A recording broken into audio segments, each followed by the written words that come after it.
2부 내용 이어서 시작하겠습니다. 큰 일을 앞두고 있다 보니 미뤄왔던 천지 삼신의 진영을 이틀 후에는 새로 교체하게 되었고, 법당에 있던 승하님은 순간적으로 갈증나는 상황이 나타나자 아무래도 신도 문제로 보여서 각종 음료수 등을 사오라고 부탁을 합니다. 오는 길에 연락을 받고 일단 사다가 신단에 올려드리니 그제서야 갈증은 가신다네요. 이날 저녁 생사부라며 이걸 쓰라는 꿈을 꾸었는데 하필 진영을 새로 교체한 날에 웬 꿈인가 싶습니다. 아직 도인포퇴할 사람이 정해지지 않은지라 다음날은 생각한 끝에 천지 국모님과 퇴근 이후에 약속을 잡게 되었습니다. 쌍용리에서 만나 그간의 밀린 얘기부터 최근 기도 무진 이후 진행되는 상황들을 다 공유했는데 거의 마무리쯤 공모님도 자신이 꾼 꿈 얘기를 하나 꺼내더군요. 우린 천지 도수상의 문제라 이제 드러내야 할 시점과 시간이 돼서 어쩔 수 없이 기도하게 되었다고 하자 공모님은 자신도 그게 맞다는 생각이 든다며 3월경에 꿈을 꿨는데 어머니가 자기에게 전보로 가자며 10만 원을 준비시켜서 가니 점집에 웬 상녀가 있고 그 옆에 서 있는데 점쟁이가 3, 4월 달에 출세하라고 하더랍니다. 그 말을 듣고 집으로 오는데 선배였던 김상현이 뭐라 하는 중에 그 사람을 보는 순간 부산의 송상현이 매칭이 되더라네요. 피리를 만들려고 대나무를 깨는 장면을 끝으로 꿈은 끝났는데 음력 3, 4월 달에 누군가가 출세하는 게 맞는가 보다라고만 생각했다는 거지요. 굳이 드러내기 싫어하는 스타일이라 음성을 살짝 변조해 대화 내용을 올려봅니다. 이치를 못 보니까 이렇게 알려주는 거지 이렇게 이제. 나 이거 모르니까 이게. 그래가지고 이제. 그냥 제가 할 일과 할 도리만 가지고 지금 하고 나가는데 이제 본인들하고 지금 이게 걸리는 문제가 있어서 그래서 얘기를 해드리는 거야. 어쩔 수 없이 이게 우리의 어떤 욕심이나 우리의 그런 일로 인한 게 아니고 천지 도수상 지금 이걸 드러내야 될 시점에 드러내야 되는 시간이 돼서 어쩔 수 없이 지금 드러내는 거야. 맞는데 왜냐면 3월달에 얘기 왔어요. 제 어머니께서 저보고 이렇게 정보를 가져요. 그러면은 10만 원 꿈에서. 예, 그러네. 내가 잘 듣고 2월달에 3월달에 왔어요. 정보를 근데 10만 원을 준비하래요. 정보를 갔는데 상의가 있더라고 상의가. 상의 옆에 이렇게 서 있는데 제가 이렇게 서 있는데 3, 4월달에 출세하더라고요. 3, 4월달에 출세하라고. 그래서 이렇게 상의가 이렇게 있어요. 이 상의를 딱 있는데 그 말을 하고 제가 이제 집으로 이렇게 오는데 우리 그 동네 그 진상현이라는 그 선배가 있어요. 그 사람이 처음으로 나와서 저한테 뭐라 하더라고요. 그 상현 보는 순간에 그 사람 있잖아요. 송상현. 송상현. 며칠 되는 거예요. 호방산. 네, 그냥 그런 꿈들이 이렇게 쭉 이렇게 좀 왔어요. 이렇게. 근데 마지막에 이제 대나무 피지 만들려고 대나무 그냥 막 딱 깼는데 제가 출산할 일은 없잖아요. 솔직히 얘기해서. 그래서 다른 사람 누군가 출산하는 것 같다. 시간대로. 네, 시간대로 그래서 맞는 것 같다. 진짜 음력 3, 4월 때는 출산하는 게 맞는 것 같다. 이렇게만 생각하는 거죠. 우리는 나서지도 않고 그런 관심도 없고 그런 처지도 안 되고 우리 그 자리도 아니고 하니까 그래서 이제 이게 맞다는 걸 또 이렇게 알려준 것 같다. 그렇게 이제 생각하는 거죠. 한국 유사에 보면 만파식적 관련 이야기가 나옵니다. 대나무로 피리를 만들면 천하가 태평해질 것이라 하여 그것을 가지고 나와 피리를 만들어 보관하였다는 설화가 전해오는데 꿈의 말미에 피리를 만들려고 대나무를 깨는 장면은 아마도 이에 대한 암시로 보입니다. 게다가 집으로 오는 중에 만난 선배 이름은 호방산을 떠올리게 하는데 12월 31일 뜻밖에도 청강스님은 신기하게도 상여 나가는 꿈을 꿨다고 했었지요. 그것은 수대 점차 징거로 기러기가 나아가는 상입니다. 그래서 운상하는 소리를 어로라 하나니 어로는 곧 임금의 길이라 이제 황극신의 길을 튀어노라는 말씀처럼 상여 나가는 소리를 어로라 하셨기에 호방산을 펼친다는 건 이 사명당 기운으로 사람 하나가 나오느니라는 구절처럼 사명당의 발복으로 인한 출세의 시운과도 연결됩니다. 딱 열흘 전 소만저루에 사명당 제를 모신 것도 이와 같은 맥락입니다. 우린 의견을 제안하러 갔다가 뜻밖의 얘기를 전해 듣고는 다시 정읍으로 들어왔습니다. 소식을 준다던 부장님에게선 연락도 없고 속절없이 달력은 넘어가 6월이 되었습니다. 이제 딱 일주일 남았는데 아침 일찍 공무원님에게서 연락이 왔습니다. 아이 문제로 숭도묘제 전날에 법정교를 갔다가 당일날 정읍으로 가라는 사인을 그쪽 신도에서 받았다 하길래 그럼 단순히 치성에 참여할 것인지 아니면 숭도묘 후손의 대표로 제를 맡을 것인지만 신명전에 올려서 결정해 주면 좋겠다 했습니다. 그런데 30분쯤 후 다시 연락이 오길 자신이 해석을 잘못했다며 장소가 다르다 합니다. 기도를 해보니 그쪽은 그쪽 일이 있고 너희는 너희 일이 있다 그러면서 오곡밥하고 쌈 채소는 온조위에 올리라 하더랍니다. 승아님 입장에선 애초에 이 문제에 관한 한 오히려 도인포태의 문을 열었던 보덕도생에게 한 번 더 기회를 주는 것이 더 타당하다는 의견을 계속 피력해 왔던 터라 벌써 세 번째 제안에도 상황이 답보 상태에 머물자 승아님의 의견을 따르기로 했습니다. 그렇게 보덕도생과 통화를 하던 승아님은 오후에 법당에서 보기로 약속이 정해졌다 합니다. 중간에 잠깐 신기해서 불러 딱 한 번 남조선배 정박제에 참여한 걸 빼면 거의 3년 만의 일이었습니다. 2시쯤이었나 보덕도생이 와서는 법당에 공약물을 올리며 예를 갖추고 나와서 차담을 하게 되었습니다. 긴 얘기였지만 그동안의 일사에 대해 충분히 상황 공유를 하고는 의향을 물어보자 잠시 생각 끝에 숭도묘 후손의 대표로 도인포태제를 올리겠다고 그 자리에서 결정을 하게 되었습니다. 쉽지 않을 선택이었을 텐데 그 배경이 궁금했던 저는 일주일 후 제를 모시고 난 다음 그간의 내력을 찔러서 다시 듣게 되었는데 과연 음리 중에 신기해서 미리 안배를 하셨구나 싶었습니다. 사실 다시는 올 마음이 없었다 합니다. 당연한 얘기였지요. 사람의 감정 문제라는 것이 그리 쉬이 사그라드는 얘기가 아닙니다. 더구나 우린 기존 종교의 성직자들과 방향성이 같지도 않습니다. 그러한 성품이 없어서가 아니라 맡은 바 직무가 달라서 그렇습니다. 피 뿌리고 가꾸는 농부처럼 거름도 주고 농약도 치며 애들 키우도 다정다감하게 그 뜻받이 다 하며 길러줄 때가 있고 양치듯 사람을 관리해야 하는 목자들의 시간대가 있다면 지금처럼 생산의 마지막 단계 품질 검사를 맡은 완제 공정의 시간대가 따로 있습니다. 불량품을 가려내는 품질 관리에 만전을 기하는 단계이기 때문에 저마다의 사정은 여기선 다 들어줄 수 없으니 하소연할 이유도 없으며 그건 각자 알아서 할 몫이고 일정 조건에 맞지 않는 사람들은 필터링해서 일체 받질 않습니다. 그러니 아직까지도 사랑이 고파 허덕이는 분들은 수고하고 무거운 짐진 자들아 다 내게로 오라 내가 너희를 쉬게 하리라 하던 교회를 가면 되고 스님의 따스한 손길과 사려 깊은 조언이 필요하면 절로 가라는 것입니다. 유치원으로부터 대학원까지 학생의 연령과 교육 단계에 따라 교육 시스템의 기본 구조가 다르듯 영적 수준에 따라 종교 역시 그 스펙트럼이 넓습니다.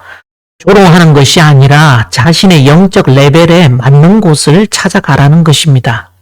여긴 자선단체도 아니요 사람을 꼬실 이유도 없는 곳입니다.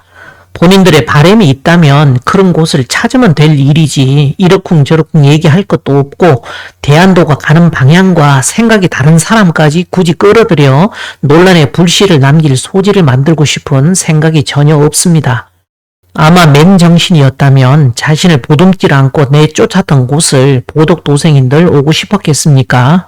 이 쓴잔을 피할 수만 있다면 가능한 피해가고 싶었겠지만 하필 상황이 여의치 않았습니다. 우린 그 순간에도 냉정한 눈길로 사실을 얘기를 하고 계속 앞으로 나아갈지 아니면 오던 길로 돌아갈지 스스로의 선택만 요구할 뿐이었습니다. 대화의 기본은 경청과 존중 그리고 명확한 소통이지 무조건 상대의 기분을 상하지 않게 살살거리는 것도 아니니 여긴 상대의 기분이나 자존심은 두 번째, 세 번째 고려 대상일 뿐 오직 이 천지 대사에 공심으로 함께 할지 말지만 따지는 곳입니다. 그러니 대의가 아니라면 굳이 사서 고생할 일을 만들지 말라는 얘기를 드립니다. 덕당 어르신처럼 사경을 헤매는 상황에 처해야만 지푸라기라도 잡는 심정으로 한번 마음을 내는 것이지요. 그렇게 대부분 앉을 자리 보고 다리를 뻗듯 자신을 따뜻이 품어줄 곳만 찾아갑니다. 누구나 자존심 건들면 앞뒤 생각 안 하고 물어 뜯어버리지 냉정하게 사리를 살피는 사람은 드뭅니다. 있다면 도 닦을 종자들이지요. 결국 임사호천의 생사경계가 아니고서는 본질적으로 마음 내기 어렵다는 소리고 상제님 고수부님의 셋돌 하나나 급할 때 두서너 되겠는가 하시는 인정상관님의 말씀이 매양 그 소리입니다. 보독도생님은 결혼해서 애 낳을 때를 제외하곤 그 20년 만에 병원에 입원을 하게 되었답니다. 아프게 된 계기가 너무도 어이가 없는 게 초등학생이었던 장애인 아동을 돌보고 있었는데 등교시킨다고 운전 중에 이 아이가 갑자기 뒷목을 낚아채면서 순간 놀라게 된 것이 그때부터 몸에 이상 증상이 오게 되었습니다.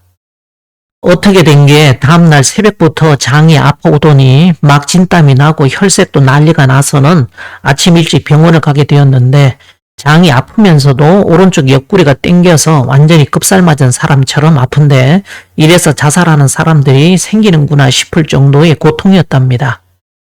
입원을 한 다음날 아이 전화가 왔길래 너무도 이상하니까 야 엄마가 너무 이상하게 아프다. 이거 아무래도 엄마가 기도를 하러 안 가서 그런 것 같아 하며 그때까지만 해도 우스갯소리로 얘기를 하고는 엑스레이 결과가 나왔다 해서 내려가 보니 장이 부었는데 그게 너무도 단단한 것이 마치 수박 배같이 그렇게 나왔으니 얼마나 아팠겠습니까? 죽음을 생각할 정도로 거기다 늑막염에 무슨 폐렴까지 왔다고 합니다. 의사는 약을 먹고 일주일 정도 입원을 하면 된다고 하던 것이 2주가 넘어가는데도 더 있어야 한다고 하길래 억지로 우겨서 퇴원을 하려는 그 며칠 사이 느닷없이 승아님의 전화가 온 겁니다. 아프기 시작하면서 제일 먼저 드는 생각이 내가 기도하러 안 가서 이런 일이 생긴 건 아닐까 하는 그 생각에 여기서 권유하는 얘기를 마냥 흘려 들을 수 없었다 합니다. 이틀 후가 지나 아침에 갑자기 코가 평소와 달리 심하게 간지럽길래 이게 뭔 징조지 했더니 거의 잊어버리고 있었는데 일주일 만에 부장님에게서 카톡이 왔습니다. 예상대로 서로 의견이 안 맞아서 늦어졌다며 미안하다는 내용이었는데 부장님의 답장이라고 신기해서 미리 사인을 주셨던가 봅니다. 이틀 후 망종철후에 제 준비 때문에 군산 어시장으로 가는 길이었습니다. 군산을 거의 들어와서 승아님은 갑자기 순간적으로 목이 타고 갈증이 난다고 합니다. 얼마 전 천지 삼신의 진영을 새로 교체한 뒤 순간적으로 갈증이 심하게 나길래 아무래도 신도 문제인 것 같아 각종 음료수 등을 신단에 올려드린 적이 있는데 또 음료수가 필요하신 건가 싶었습니다. 그런데 그렇게 말을 하자 더 갈증이 난다 합니다. 그럼 이건 음료수와는 상관없다는 얘긴데 그럼 물 말고 갈증을 달랠 만한 게 뭐가 있나 싶어 생각해 봐도 답이 없었는데 지금 재물 사러 가는 길에 이런 갈증이 나도록 하신다면 이건 뭔 뜻이 있는데 싶었습니다. 그러다 툭 들어오는 것이 불교에서 천도제 할 때 쓰는 관욕이 생각납니다. 물은 부정을 씻는 필수 요소로 영가의 업을 정화하는 일종의 씻김이라는 의례를 통해 거듭나게 되는 상징적 정화의식입니다. 보통 법당 한쪽에 병풍을 쳐서 영가가 목욕할 수 있는 관욕소를 마련하고 그 안에 목욕 용구와 함께 영가를 대신할 종이 옷이나 위패 등을 준비하는데 이번 숭도묘 도인포트에 이러한 예식이 필요하다는 사인을 주시는 듯 했습니다. 그렇게 깨닫고 나서 관욕의식을 기존의 도인포태제에 추가하기로 하니 승아님은 순간적으로 심하게 목을 타게 했던 갈증은 씻은 듯 사라졌다 합니다. 그 참 신기한 일이다 싶어 서로 웃으며 얘기하는 도중에 뒤늦게서야 머리를 한 대 얻어맞는 충격을 받습니다. 지난 12년 동안 도저히 풀어지지 않을 것 같았던 바로 그 화두였습니다. 2012년도에 동지를 맞이하기 위해 법정교 정각에서 21일간의 정성 수행을 한 적이 있습니다. 각 정각을 며칠 간격으로 쭉 도는데 그 중에서도 제일 난해했던 곳이 대령전이었습니다. 여의주님은 천하전에서 오후 2시쯤 기도를 마친 후 나와서는 하는 얘기가 좀 전에 기도하면서 이상한 걸 봤다는 것입니다. 뭐냐고 하자 성도님이 나오더라며 대령전 문 밖에 서서 빨간 목욕다라에 김이 펄펄 나는 따뜻한 물을 부어놓고 있던데요 합니다. 웬 목욕다라냐고 하자 호호 제가 대령전에서 목욕할 물이라고 하던데요 합니다. 재미있는 걸 봤다고 하니 대령전 가운데 우리가 앉아서 공부했던 그 자리에 그 김이 펄펄 나는 목욕다라가 옮겨져 있었다고 하면서 그럼 거기서 목욕을 했느냐고 하니 아니요 저기서 어떻게 목욕을 해 신명님들이 다 쳐다보는데 나보고 목욕을 하라고 하며 놀라면서 화면이 지워졌다고 했습니다. 이걸 두고 여의주님은 사명당 중 군신 봉조혈이 있는 왕자산 뒤쪽 내목리에 본인의 시댁이 있다며 대령전에서 자신이 신도로 본 목욕다라는 도성국사가 얘기했던 목욕수라 합니다. 이런 걸 동일화의 오류라고 하지요. 서로 다른 두 가지 개념이나 대상을 동일한 것으로 착각하는 논리적 비약으로 특히 추상적인 개념이나 복잡한 상황을 단순화하려 할 때 자주 발생합니다. 근처에 시댁이 있다는 부분적인 특징만을 보고 목욕다라라는 상징성 전체를 그 속성으로 규정해버리는 경우입니다. 두 가지가 비슷한 거지 본질적으로 같은 건 아니지요. 상제님은 모든 일이 욕속부달이라 일꾼은 뒷구멍이 넓어야 한다고 하셨습니다. 뒷감당을 해놓고 일을 벌리라고 하신 것이지요. 얼렁뚱땅 자신과 연결해 진주를 참칭하는데 그건 군신봉조는 장상이 왕명을 받는 것이니 그 기운을 거둬 나라를 태평케 할 것이라 하신 말씀 그대로 씻김이라는 정화의식을 통해 태을도인으로 포태되어 조화정부를 채우는 장상의 신하들로 거듭나게끔 하는 일종의 천지의례를 상징하고 있습니다. 대령전에도 숭도묘를 통째로 옮겨다 놓고 천도제를 지내려던 상황이 급반전되면서 턴밖에서 이 천지 대사가 진행되는 과정에 이 관욕의식이 돌발 등장하게 됩니다. 빨간 다라로 상징되는 이 예식은 숭도묘 도선형들을 도인으로 포태시키는 일종의 종교적 리추얼로 선사님이 공사보신 도인 포태 도수의 현실화였다는 걸 깨닫게 된 것입니다. 12년 전 대령전에서의 목욕다라에 대한 여의주님의 신도 체험은 이에 대한 예고편이었던 것이지요. 도선형을 필두로 신도로부터 끌려면 인사에선 그 교양을 받은 각성각가의 자제들이 자연히 따르게 되는 것은 물이 흐르는 이치와 같습니다. 내 메시를 잘 공양하라며 고수부님에 대해 하신 말씀은 천하 사람을 대표하는 분이심을 일러주신 것으로 그런 논리로 보면 천하 사람들 성씨의 뿌리 되시는 숭도묘 도선형들이 반드시 거쳐야 할 이 의식을 이들을 대표하는 고수부님과 인신합덕자리인 김수부님을 대리해 일종의 물로 거듭나는 재생의 의식을 통해 준비케 하는 사인을 주셨다는 것은 그 누구라도 이 의식을 통과하지 않고는 태을도인이 될 수 없다는 중대한 의미가 내포되어 있습니다. 통일천하가 이 가운데 있다는 얘기입니다. 이것은 생문방의 통과 의례로서 이를 거치지 않고는 군신의 관계를 맺을 수 없으니 도성국사는 그 이치를 자세히 보면 목욕수 탓이로다 한 것입니다. 군신 봉조혈에 군신의 관계를 맺는 데 있어 이 목욕수를 통과하지 않고는 조정에 나아가 신하될 자가 없다는 소리지요. 그 동네 목욕리가 무슨 종통의 상징인 듯 말한 게 아니라 얘기한 그대로 그 이치를 두고 하는 말입니다. 바로 그 이치가 생문방의 이치입니다. 생문으로 나오는 예시 그 도수를 누가 보신 거예요? 선사님 아닙니까? 그 정확한 이름이 도인 포태도수라 명명하신 것이죠. 여기서 가장 중요한 것은 상제님의 하묘에 계시어 교중 형제 자매들의 명단을 작성해서 어디에다 안치했느냐는 것입니다. 바로 대모님의 채백에 안치했다는 것이 결론입니다. 그러니 상제님께 아무리 알랑방구를 끼워도 허당이라는 소리니 파란 끝수 소용있나 하신 것이죠. 정작 상제님은 대모님께 줄을 서라고 주문하고 계시지 않습니까? 이걸 선사님이 받들어 확정한 것입니다. 이렇게 포태된 도인을 상제님께서는 일찍이 태을도인이라 하시어 아도지하의 봉도지일이 그 사람의 후천 생일이 되어 한 살이 된다고 하셨습니다. 그러니 이걸 무슨 성지 마냥 목욕리 운운해봤자 의미가 없습니다. 도성국사의 말대로 목욕수의 이치를 볼 줄 알아야지요. 그러니 대령전 도인 포태에 뜬금없이 목욕다라를 준비케 하신 것입니다.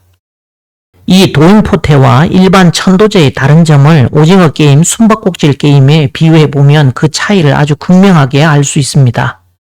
랜덤 추첨으로 결정된 파랑팀과 빨강팀, 파랑팀은 열쇠로 문을 열어 출입구를 찾아 탈출해야 하고 빨강팀은 그런 파랑팀을 죽여야 탈락하지 않고 생존할 수 있는 심플한 게임 규칙인데 일단 파랑팀에게 제공된 열쇠는 총 3종류였습니다. 오징어 게임을 상징하는 세모, 네모, 동그라미, 문마다 필요한 열쇠 모양이 달라서 3개 열쇠가 있어야 모든 문을 통과하면서 탈출구를 찾기가 수월해집니다. 게다가 탈출문은 3가지 모양의 열쇠 모두를 한꺼번에 넣고 돌려야 열 수 있도록 해놓아 연합하거나 혹은 열쇠를 훔쳐야 합니다. 여기서 영혼의 안식과 길을 안내하는 역할을 하는 천도제는 잔혹한 게임처럼 6도 윤회의 가운데에서 인연 있는 각각의 문을 열어 그 순간순간을 모면하기 위한 것이라면 도인포테는 삼사라의 순환 고리를 끊고 해탈하여 이 게임 자체를 탈출할 수 있는 마지막 탈출문을 여는 행위입니다. 그러니 이 3개의 열쇠 모두가 있어야 이 문을 열 수 있듯 원방각이라는 천지 삼신의 이치 중 하나라도 빼먹으면 이 문은 열리지 않게 되어 있습니다. 그런데 이 세상 거의 대부분의 사람들은 하나님 한 분에게 열쇠 하나에만 겨우 의지하고 있지 않습니까? 아닌가요? 천지인망을 찾으려면 생사문을 알고서 공부해야 하느니라. 들어가기는 마음대로 들어가되 들어가기만 하면 나갈래야 마음대로 나가지를 못하고 상호간에 잡아먹다가 승리하여 나갈 적에는 오직 한 구멍으로밖에 나가는 데가 없나니 꼭 그리 알라. 생사 출입이 이와 같으니라. 지금 이 말씀이 오징어 게임, 숨바꼭질 게임 내용과 꼭 같은 말씀입니다. 이것이야말로 인간 대방생이고 영혼의 대자유인 것이죠. 인정상관님이 천지공무원님 부부에게 각종 생물을 방생시키도록 한동안 하신 것도 결국 생문방으로 탈출시키는 인간 대방생의 빗댄 공사였습니다. 그걸 방생하면서도 깨닫지를 못하는 것이 안타까울 뿐입니다. 생사출입에 대한 이 핵심을 깨닫진 못하고 사람 모으려는 줄 알고 다들 자기 밑으로 오라는 소리만 한다고 툴툴거리더군요. 이날 저녁은 평사도장에서 망종저루를 지냈습니다. 다음 날은 행사 전날이라 재물 준비에 바쁜 시간을 보내게 되었는데 쌀 4포 정도를 사려고 평소 들르던 정미소를 갔습니다. 잠시 후 쌀을 사서 나오는데 주인 아주머니가 잠깐 있으라며 한쪽에서 뭔가를 뒤적거리며 찾더니 오색미를 하나 주시는 게 아닙니까? 아니 이게 또 웬일이야 싶었습니다. 천지 공무원님 쪽에서 오곡밥과 쌈채소 얘기가 나왔는데 계획 변경이 되는 바람에 우리도 신경을 안 쓰고 있었더니 메인상에 예정에도 없던 오색미와 쌈채소까지 올리게 되었습니다. 이는 불사약과 불로초에 대한 상징입니다. 즉 도인포테가 후천 성경을 들어가는 입구이자 선천의 출구라는 사인이지요. 행문방의 출입을 상징하고 있습니다. 다음날 드디어 제 모시는 날이 되어 진설을 하는 중이었는데 평안도생으로부터 모시송편 예약해둔 걸 가져오랬더니 업체 측의 착오로 인해 그 절반만 가져오는 중이었습니다. 마침 그곳에서 멀지 않았던 보덕도생님에게 다시 연락해 나머지 절반을 준비시켜 가져오도록 했으니 이것도 무슨 궁80 달팔십인지 다행히도 시간차를 두긴 했지만 160개 모두 착오 없이 올리게 되었고 대령전을 모신 큰도령 신단 한 켠에는 빨간 다라에다 맑은 물을 붓고 관욕대 형식을 취했습니다. 이었고 진설을 마무리하고 고는 5년 음력 5월 2일 숭도묘 도인포테 합동제의 개회를 선언합니다. 이어서 천지에 사배 올리고 헌작 후 독축을 합니다. 고는 5년 세차 갑진 5월 신축삭 2일 이민이라 읽고 아무기라 구한 후 천지 삼신회 조왕을 위시하여 보필이신 황극 두 도령전에 약설 공언하고 복유 구 천지 상극 대원대한 선천운도 물러가고 무기 번신 해를 지나 천지 도수 좌선함에 고는 천지 만물 자생으로 천생증민하사 유물 요측고 수출 서물로 성인이 삼강 오상으로 입교하고 명덕 신민 지선을 행하여 성의 정심으로 수제 치평하는 치천하 때를 맞아 금일 해중 자도 고부 두승사나 우명지에서 상제님 영상 잘라 만든 숭도묘 도선영들의 자기심 본령의 회원 절차로서 도인 포태 합동제를 봉행하나이다. 모든 선영신 발동하여 선자 선손 척신손에 건져내어 선영음덕으로 새 운수길 인도하려 금일 가을 금풍에 곡식 익듯 신도부터 만성 도선영 도인포태에 끌러 불로초 불사약 진망량 계신 불가지 생문 들어올 혈손 건지는 도인포태 합동제에 생사 판단 대령전 중천신계 감응하사 도선영을 대표로 천가족 될 각성 각각 후손 앞길 인도하시옵기를 기도하나이다. 천지 도덕 명덕 지혜 자비 관음 윤려 조화 팔음팔양 삼교 진행 낙반 사유 천지 암소 젖을 빠는 도인포태 착상으로 천지 열매 인신합동 문을 열고 호덕천하 태열주 나로부터 천하만세 치병하고 천하창생 급기벗겨 진멸경계 박도한 사해 인연자 대한도로 널리 건져 지어지선 용화성경 인도 힘쓰기를 기도 발언하나이다. 독축을 끝내고 주송후 제를 마무리하였습니다. 이상 5월 4일 기도 무진으로 인해 발동된 대령전에서의 숭도묘 도선영들의 도인포태 합동제는 34일 만인 청룡지세 백마지월인 6월 7일에 결국 바다 가운데 자도 판밖의 자리 고부에서 마무리 짓게 되었습니다. 천지제가 끝났으니 뒷정리를 다 하고는 4일째가 되었나 승하님은 느닷없이 하루 간격으로 대모님과 선사님 꿈을 꿉니다. 다음날 부안에서 4.8 규모의 지진이 났는데 승하님은 오후부터 가슴이 막 답답해지면서 숨을 쉴 수 없는 상황이 되면서 왼쪽 머리는 아프니 나중엔 차라리 이렇게 앉아갖고 당하느니 밭에 가서 풀이라도 매자고 일하는데 이게 점점 더 심해지더랍니다. 도저히 답은 찾을 수 없고 이제는 원망이 나오는데 도대체 나보고 어떻게 하라 그러냐고 도저히 안 돼갖고 평안도생에게 전화를 해서는 별일 없냐고 그랬더니 별일 없다고 그러는데 현재 증상을 얘기를 하니 그때서야 자기도 그렇다며 밥하기 싫어서 국수를 삶아 먹었는데 덜 익어 그러는지 자기도 머리가 아프고 막 그냥 울렁거린다는 겁니다. 그제서야 연 이틀 국수로 브레이크를 거니 이걸 쟁여놓고 있을 물건이 아니라는 걸 그때서야 알게 됩니다. 국수 한 박스를 샀는데 9무더기가 들어있어 4개는 나눠주고 5개가 남았는데 이걸 가지고 차라리 그냥 평사도장 주변에 마을 회관도 있고 그러니까 거기다 갖다 퍼야 되는가 보다. 우리가 신명 대접해야지 우리가 가지고 있을 물건은 아닌가 보다 하고 거기를 가려고 하자 속은 진정이 되는데 왼쪽 머리는 그대로입니다. 뭐가 문제지 싶어 고민하다 무릎을 딱 친 것이 대령전과 숭도묘를 모셔다 재지내놓고는 본처인 법종교를 뺐구나 생각을 하니 신기하게도 그렇게 며칠간 쑤시던 머리가 언제 그리 나는 듯 멀쩡해집니다. 이날 법종교 몫으로 수박부터 쌀 1포대와 국수 5무더기를 갖다 드리면서 간 김에 삼청전 부처님 전에 저녁 진지를 모시고 식사까지 하고는 정읍으로 돌아오게 되었습니다. 그리고 이틀 후 이제 일도 다 끝났겠다. 마무리차 금정사를 찾아간 것이 며칠 후부터 본격적으로 사명당 기운을 걷는 계기가 되었는데 이에 대한 얘기는 다음 시간에 다시 찾아뵙겠습니다.